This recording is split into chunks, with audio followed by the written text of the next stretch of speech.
Russian president Vladimir Putin Indian പ്രധാനമന്ത്രി നരേന്ദ്രമോദിയുമായി കൂടിക്കാഴ്ച നടത്തും. അത് മിക്കവാറും ഈ മാസം അവസാനത്തോടെ. അതിനുശേഷം ഞങ്ങൾ ചൈനയിലേക്ക് പോകും. വമ്പൻ നീക്കമല്ലേ നടത്തുന്നത്? ഇപ്പോൾ വാർത്തകൾ വരുന്നത് അജിത് ഡോവൽ പുടിനെ കണ്ടു. പുടിനെ കണ്ടതിന് ശേഷം സ്ഥിരീകരിക്കപ്പെടാത്ത വാർത്തകളാണ്. അതായത് ഈ മാസം തന്നെ പുടിൻ ഇന്ത്യയിലേക്ക് വരുന്നു. അത് കൺഫേംഡ് അല്ല കേട്ടോ.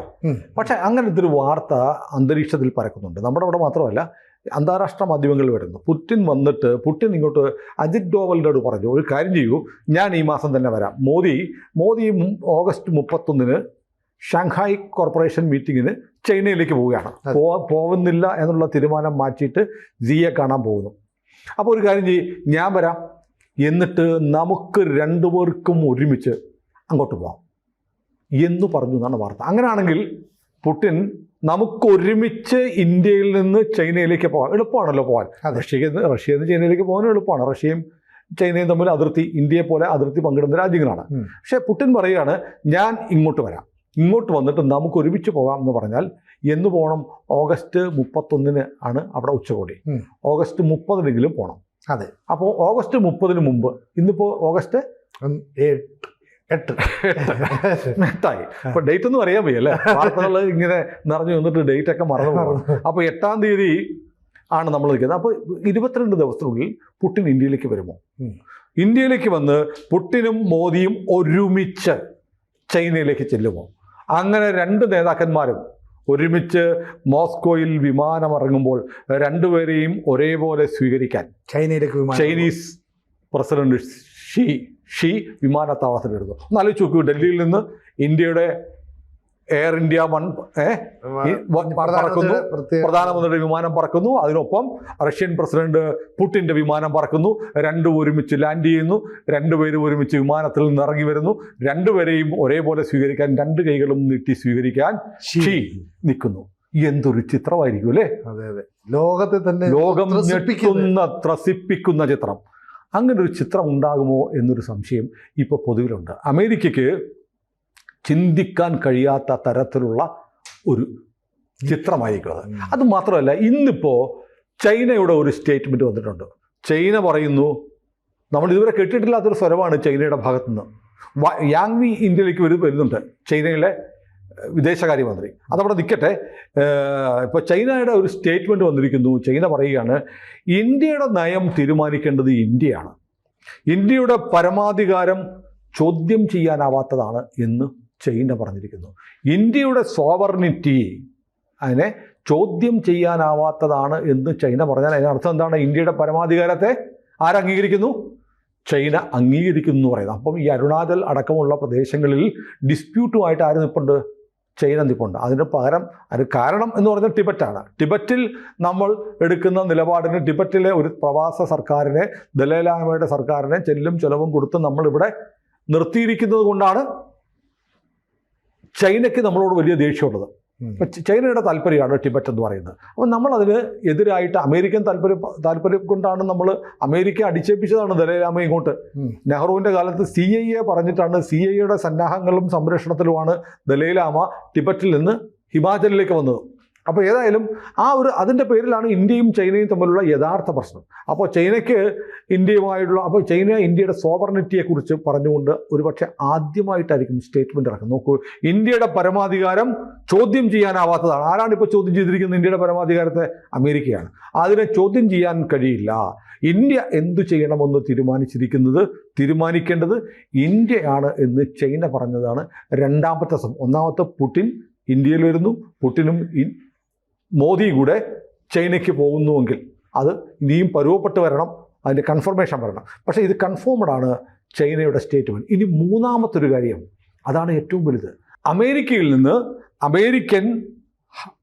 US ഹൗസ് ഫോറിൻ അഫയേഴ്സ്, അമേരിക്കയുടെ വിദേശകാര്യ മന്ത്രാലയം എന്ന് പറയാവുന്ന US house foreign affairs committee, US-ൻ്റെ വിദേശകാര്യങ്ങളുമായി ബന്ധപ്പെട്ടിട്ടുള്ള ഒരു കമ്മിറ്റി. നമുക്കുണ്ട് വിദേശകാര്യ ഒരു കമ്മിറ്റി, പാർലമെൻ്ററി കമ്മിറ്റിയൊക്കെ ഉണ്ടല്ലോ. ശശി തരൂരാണ് അതിൻ്റെ ചെയർമാൻ, ഫോറിൻ അഫയേഴ്സ് കമ്മിറ്റിയുടെ ചെയർമാൻ. അതുപോലെ അമേരിക്കയിലെ US ഫോറിൻ അഫയേഴ്സ് കമ്മിറ്റിയുടെ ഒരു സ്റ്റേറ്റ്മെൻറ്റ് വന്നിട്ടുണ്ട്. അത് ഞാൻ മലയാളത്തിൽ വായിക്കാം. ട്രംപിൻ്റെ പുതിയ താരിഫ് യുദ്ധം ശക്തമായ US ഇന്ത്യ പങ്കാളിത്തം കെട്ടിപ്പടുക്കുന്നതിനുള്ള വർഷങ്ങളുടെ ശ്രദ്ധാപൂർവമായ പ്രവർത്തനത്തെ അപകടപ്പെടുത്തുന്നു. ആരാ പറയുന്നത്? അമേരിക്കയുടെ വിദേശകാര്യ കമ്മിറ്റി പറയുന്നു. അതായത് ട്രംപിൻ്റെ പുതിയ ഈ താരിഫ് യുദ്ധം വർഷങ്ങളായിട്ട് ഇന്ത്യയും അമേരിക്കയും തമ്മിലുള്ള ബന്ധം മെച്ചപ്പെടുത്താനുള്ള ശ്രമത്തെ അപകടപ്പെടുത്തുന്നതാണ്. നമുക്ക് ഇന്ത്യയുമായി തന്ത്രപരവും സാമ്പത്തികവും ജനങ്ങൾ തമ്മിലുള്ളതുമായ ആഴത്തിലുള്ള ബന്ധമുണ്ട്.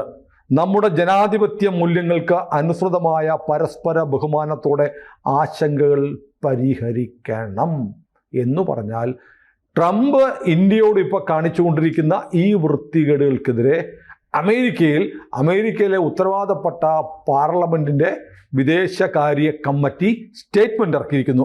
ഒഫീഷ്യൽ നമുക്ക് പ്രേക്ഷകരെ കാണിക്കാം.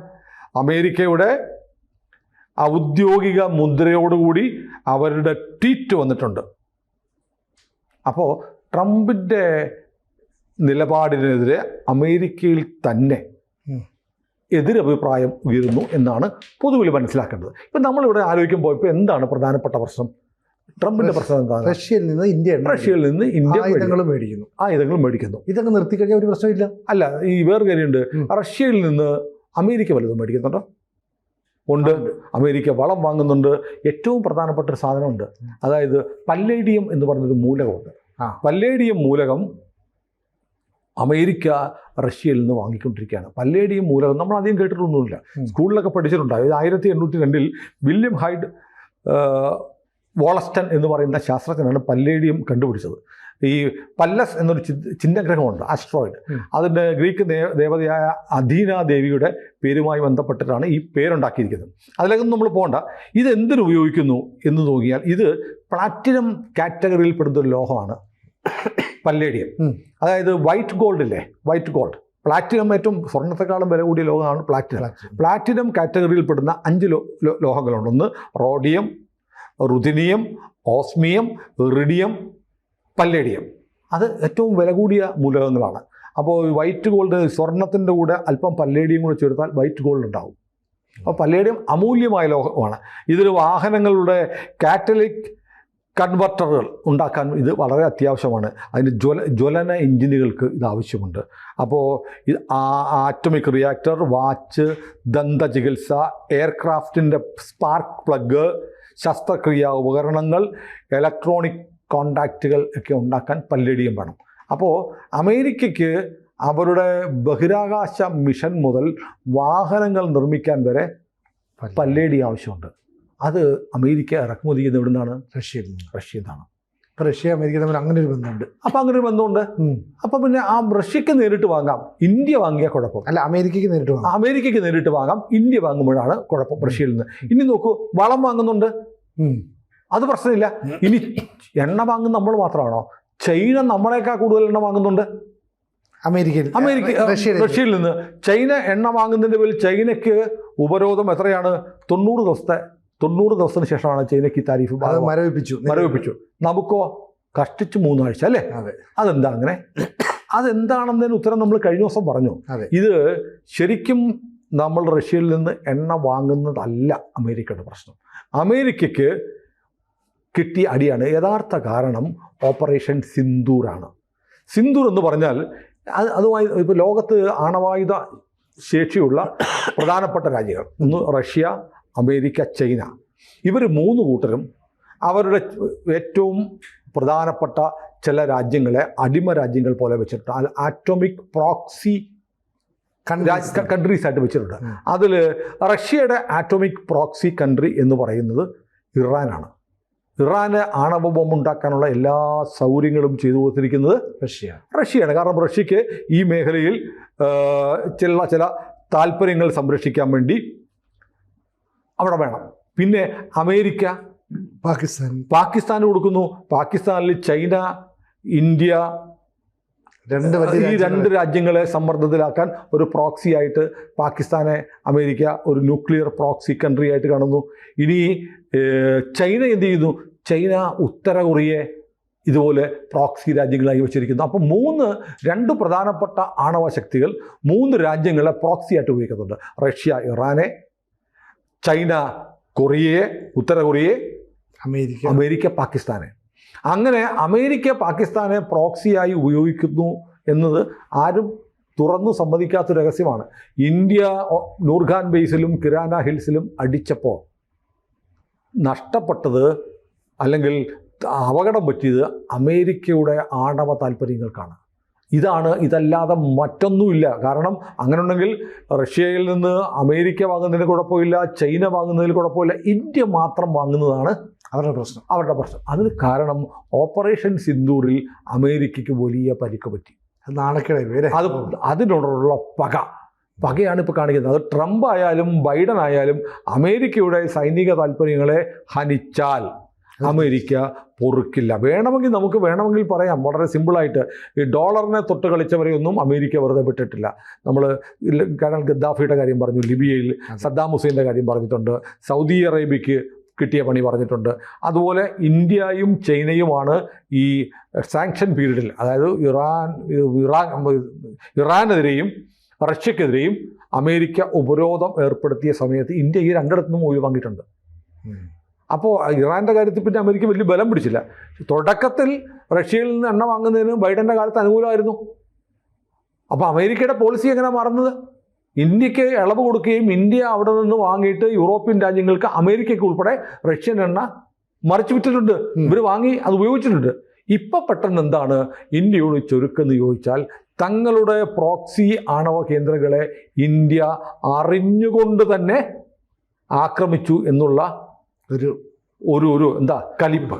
അതാണ് ഞങ്ങളുടെ ആണെന്ന് അറിഞ്ഞിട്ടും നിനക്ക് ധൈര്യമോ അല്ലേ, നീ ഞങ്ങൾക്കിട്ട് പണിതു അല്ലേ, എന്നാൽ നിനക്കിട്ടൊരു പണി തരാം എന്നുള്ള തരത്തിലാണ് ഇപ്പോൾ ഈ അമേരിക്ക നീങ്ങുന്നതെന്ന് വിലയിരുത്തപ്പെടുന്നത്. പിന്നെ അമേരിക്കയുടെ ട്രേഡിൻ്റെ കാര്യം പറയുമ്പോൾ ചില കാര്യങ്ങളിപ്പോൾ ഇങ്ങനെ സ്പെക്കുലേഷൻസ് ആണ്.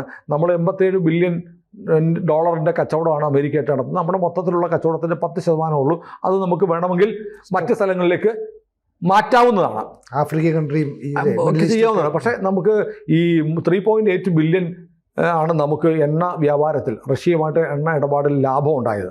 അപ്പോൾ 87 ഡോളറിൻ്റെ കച്ചവടം ആണോ 3.8 ബില്യൻ്റെ ലാഭമാണോ വലുതെന്ന് ചോദ്യം വരുന്നുണ്ട്. പക്ഷെ അതിനകത്തൊരു വ്യത്യാസമുണ്ട്. 87 ബില്യൻ്റെ കച്ചവടമാണ്, ലാഭം എത്രയെന്ന് നമുക്കറിയത്തില്ല.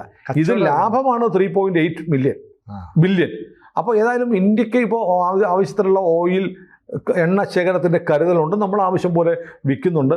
ഇനിയിപ്പോൾ റഷ്യയിൽ നിന്ന് നമ്മൾ എണ്ണ വാങ്ങാതിരിക്കുമോ? ഈ ചില യൂട്യൂബർമാരൊക്കെ പറയുന്നുണ്ട്, അജിത് ഡോവൽ അവിടെ പോയത് പുടിനോട് പറഞ്ഞിട്ട് ഈ അമേരിക്ക വലിയ പ്രശ്നമാണ്, അതുകൊണ്ട് ഒരു കാര്യം ചെയ്യണം, ഞങ്ങൾ കുറച്ച് നാളത്തേക്ക് എണ്ണ വാങ്ങാതിരിക്കാം, ചേട്ടൻ ഒന്നും തോന്നരുത് എന്ന് കാല് പിടിക്കാനാണ് പോയത് എന്ന് പറയുന്ന ചില യൂട്യൂബർമാർ മലയാളത്തിലുമുണ്ട്. അതുമാത്രമല്ല, അവർ പറയുന്നുണ്ട് ഈ സെപ്റ്റംബറിലേക്ക് 7 ദശലക്ഷം ബാരൽ എണ്ണ വാങ്ങാൻ വേണ്ടിയിട്ട് നമ്മൾ പശ്ചിമ Africa, Guyana, Brazil, America, Canada തുടങ്ങിയ രാജ്യങ്ങൾക്ക് ഓർഡർ കൊടുത്തു എന്നും ചില ഓൺലൈൻ മാധ്യമങ്ങൾ പ്രചരിപ്പിക്കുന്നുണ്ട്. അതിന് കൺഫർമേഷൻ വന്നിട്ടില്ല. അങ്ങനെ അമേരിക്കയ്ക്ക് മുന്നിൽ അങ്ങനെ ഇന്ത്യ കീഴടങ്ങി നിലവിലുള്ള ഇന്ത്യക്ക് അനുകൂലമായി ഉരുത്തിരിഞ്ഞു വരുന്ന ജിയോ പൊളിറ്റിക്സിനെ അട്ടിമറിക്കുമെന്ന് കരുതാനും വകയില്ല. ഏതായാലും വെറുതെയല്ല അമേരിക്ക തുനിഞ്ഞിറങ്ങിയിരിക്കുന്നത്.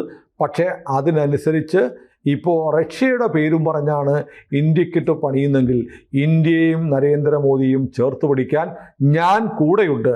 ഒപ്പം ഞാൻ മാത്രമല്ല, എൻ്റെ സുഹൃത്തിനെയും നിങ്ങളുടെ കൂടെ കൂട്ടി നിർത്തിത്തരാം എന്നാണ് പുടിൻ പറയുന്നത്. അങ്ങനെ ഒരുപക്ഷെ പുടിൻ വരികയും മോദിയും പുടിനും ഒരുമിച്ച് ഷീ ജിൻപിങ്ങിനെ കാണുകയും ചെയ്താൽ ലോക രാഷ്ട്രീയം കീഴ്മേൽ മറിയും എന്നതാണ് നമുക്ക് വസ്തുത. കൂടുതൽ വാർത്തകളും വിശേഷങ്ങളും നിങ്ങളിലേക്ക് എത്താൻ ABC മലയാളം സബ്സ്ക്രൈബ് ചെയ്യുക, ബെൽ ബട്ടണും അമർത്തുക.